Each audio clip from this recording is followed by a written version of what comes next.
guys, ketemu lagi sama aku Belva.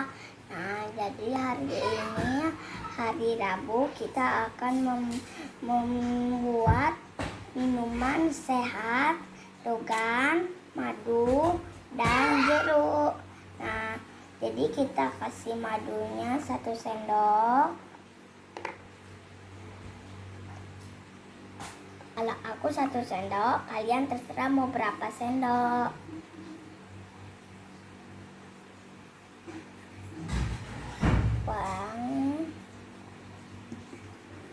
Oke, kita terusin ini, terus kita peras jeruknya.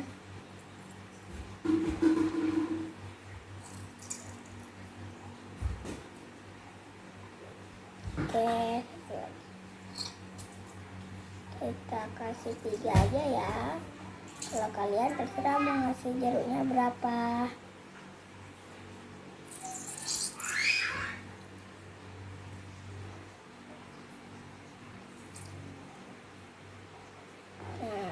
Nah, tutup dulu ininya ya.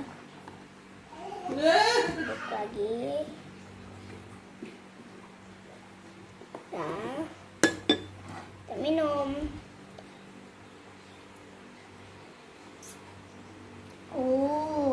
Enak banget, cobain ya minuman sehatnya. Dadah.